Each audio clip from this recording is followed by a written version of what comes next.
नमस्कार, वंदे मातरम दोस्तों। Update with online Baba YouTube channel पर आपका स्वागत है। तो आज हम लोग एलटी ग्रेड 2022 और टीजीटी की जो भर्ती 2022 में जो आने वाली है उसी के संबंध में बात करेंगे। तो सभी करके एक एक करके सभी बिंदुओं पर बात करेंगे। तो चलिए वीडियो स्टार्ट करते हैं। सबसे पहले बात करते हैं कि किसकी परीक्षा पहले होगी, एलटी ग्रेड की या टीजीटी की, पीजीटी 2022 की। तो देखिए, अध्याचन लोक सेवा आयोग के पास आ चुका है और एलटी ग्रेड ही सबसे पहले भर्ती होने वाली है। इसी का विज्ञापन सबसे पहले आएगा। टीजीटी पीजीटी का एलटी ग्रेड के बाद ही आएगा। बात करने वाले हैं टीजीटी पीजीटी की न्यूज़ के बारे में। तो आपको मैंने एक अपडेट दिया था कि माध्यमिक शिक्षा सेवा चयन बोर्ड पर जो प्रतियोगी मोर्चा के अध्यक्ष हैं और माननीय विकी खान, वो गए थे और कुछ दिन पहले की हुई न्यूज़ है। तो वहाँ पर ऐसा बताया गया उन्हें कि अभी मेरे वहाँ चयन बोर्ड के पास लगभग 5,000 सीटों पर अध्याचन आ चुका है और वो 5,000 सीटों में से 1,000 समायोजन के छोड़ करके 4,000 सीटों पर विज्ञापन निकालने के लिए तैयार हैं। परंतु प्रतियोगी मोर्चा के छात्रों ने कहा कि इतने कम पद पर विज्ञापन उन्हें मंजूर नहीं। तो उन्होंने बताया कि जब चुनाव खत्म हो जाएगा, यानी 10 मार्च के बाद जब परिणाम जारी हो जाएगा, नई सरकार गठित हो जाएगी, इसके बाद सभी प्रतियोगी मोर्चा के लोग आंदोलन करेंगे। अब इसके बाद अधिक से अधिक यानी 27,000 टीजीटी पीजीटी पदों पर भर्ती के लिए आंदोलित रहेंगे और भर्ती लाएंगे। और जहाँ तक एलटी ग्रेड की बात करें तो एलटी ग्रेड का लगभग 9,000 प्लस पदों पर लोक सेवा आयोग उत्तर प्रदेश के पास अध्याचन आ चुका है। तो सबसे पहले भर्ती यही आती दिख रही, लग रहा है कि यही आएगा। ठीक है, तो बात करने वाले हैं कि क्या दोनों को साथ में प्रिपरेशन करना चाहिए, कैसे करना चाहिए। चलिए एक एक करके सभी बिंदु पर बात करते हैं। देखिए, एलटी ग्रेड के अगर सिलेबस की बात करें तो एलटी ग्रेड और टीजीटी में अंतर ये है, दोनों का ग्रेड पे तो इक्वल है ही।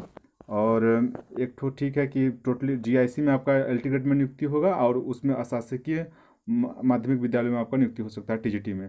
तो एलटी ग्रेड में सिलेबस की अगर बात करें हम लोग, तो एलटी ग्रेड का सिलेबस बस इतना अंतर है कि उसमें 120 नंबर का जो सब्जेक्टिव रहता है प्लस 30 नंबर का आपको जीएस के लिए अलग से प्रिपरेशन करना पड़ेगा, जिसमें जीएस का जो स्तर होगा 30 नंबर का, वो भी ठीक ठाक स्तर मतलब होगा, जिसमें लोक सेवा आयोग से के स्तर का होगा। क्योंकि आप समझ सकते हैं कि जब उत्तर प्रदेश लोक सेवा आयोग अगर कोई परीक्षा कराती है तो उसका जीएस का जो स्तर होता है लगभग ठीक ठाक होता है।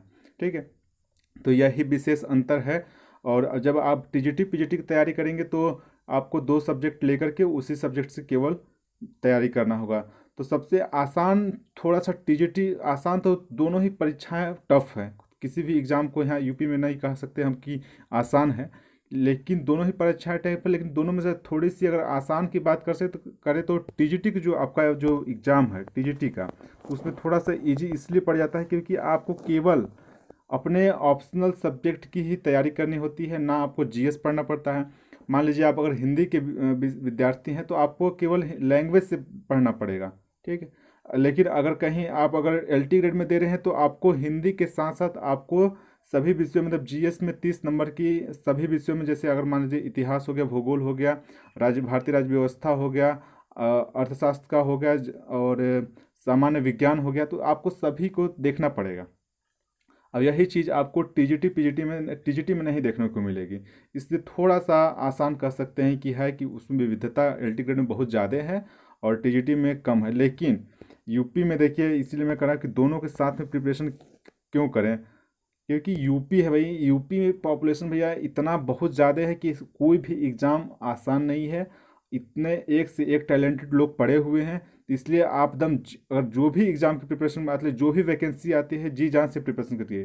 क्योंकि एक तो ये भी बहुत बड़ी दिक्कत है कि अगर एक बार मान लीजिए एलटी ग्रेड की वैकेंसी आ गई या टीजीटी की आ गई वैकेंसी, तो एक बार अगर कोई भी सरकार गठित होती है तो एक बार ही भर्ती लाती है। मैक्सिमम चांस है कि दोबारा वो अपने सरकार टाइम पीरियड में 5 साल के अंदर 2 बार एलटी ग्रेड का या 2 बार टीजीटी का भर्ती आना मुश्किल हो जाता है।